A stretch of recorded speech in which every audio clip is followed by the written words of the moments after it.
Fellow Ghanaians, good evening.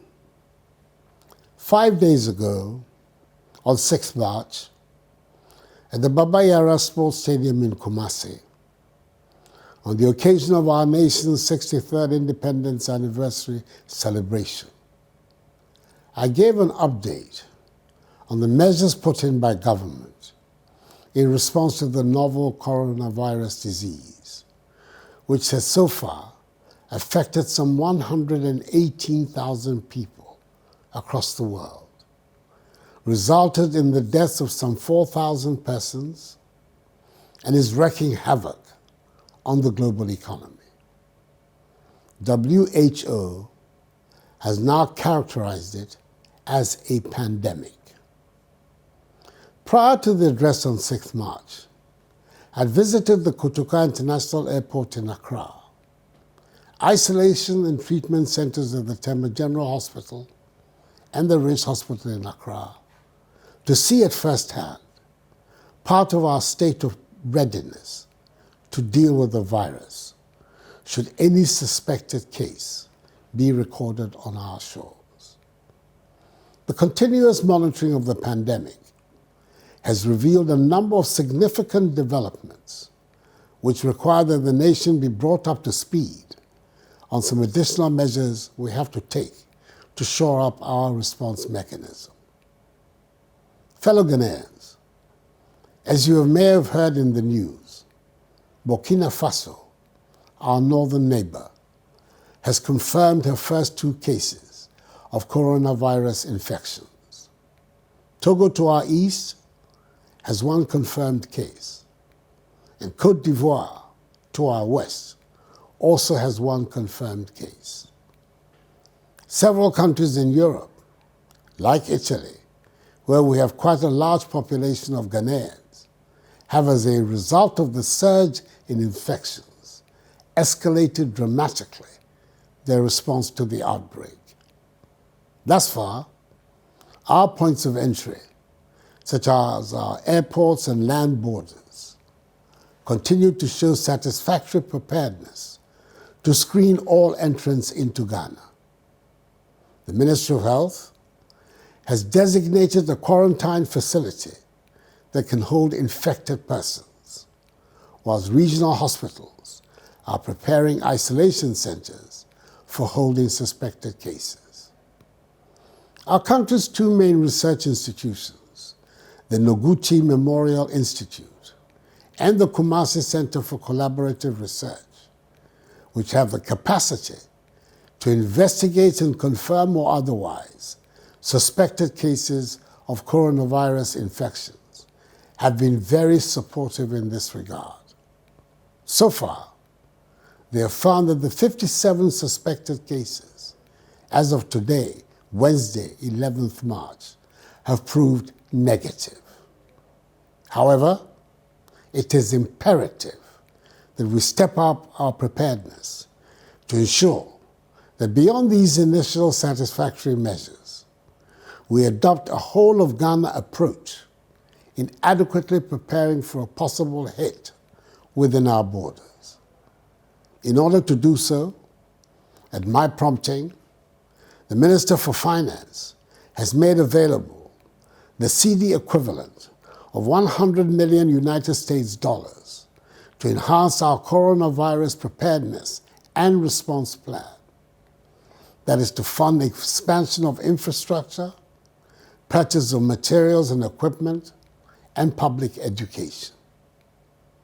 I have, as of yesterday, ordered the suspension of all international travels by public officials, except for critical assignments, which will have to be authorized by the Chief of Staff at the Office of the President. All public officials are to remain within the jurisdiction until further notice. Video conferencing facilities and other technological tools are to be utilized whenever possible for international engagements.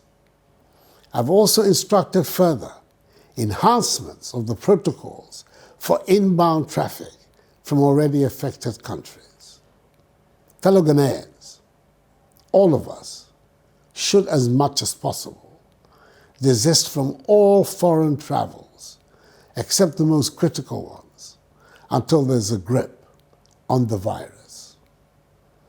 The Ministry of Information is leading a nationwide public education campaign on preventive measures that we must all observe to ensure that we're able to control the spread of infections should we record any infections in the country, which mercifully, so far, we have not, but which, by the law of averages, we shall. For the time being, a weekly update on the situation will be provided by the ministry. There will be more frequent updates should the need arise.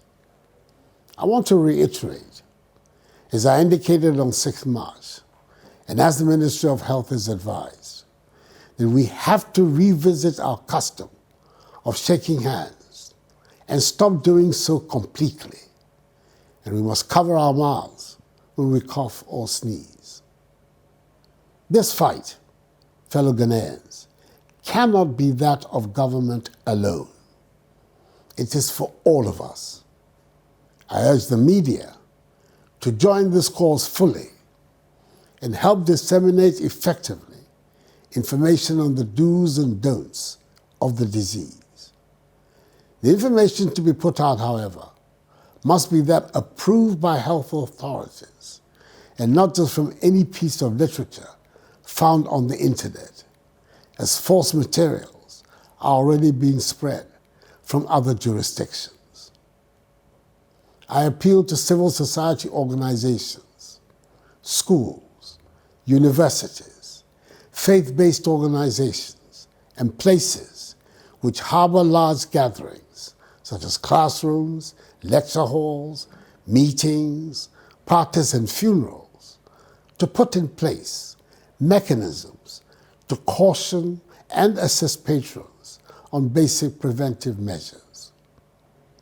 I was encouraged to note that the 2 well-attended funerals I participated in over the weekend in Ashanti, people were observing the injunction against shaking hands. All of us need to adjust. Let us continue to observe the basic preventive behavior, i.e. washing our hands regularly, using alcohol-based sanitizers, stopping shaking hands, and avoiding unnecessary close body contact. Government is analyzing the potential impact to our economy of the virus and will trigger the relevant response to minimize it. We've begun to engage with the domestic pharmaceutical industry to assist in producing as much of the logistics required to prevent and combat the virus as is possible under the circumstances. Indeed, we must take advantage of this crisis to strengthen our domestic productive capacity so we can advance our self-reliance and reduce our dependence on foreign imports. Necessity, they say, is the mother of invention. We're grateful to the World Health Organization, WHO, the World Bank, the International Monetary Fund, and Friends of Ghana for the assistance they have so far provided and for the pledges made in support of our fight. We shall continue to work with them to defeat the spread of the virus. I'm confident that together, with all hands on deck, we will be successful in weathering this storm. May God bless us all and our homeland Ghana and make her great and strong. I thank you for your attention.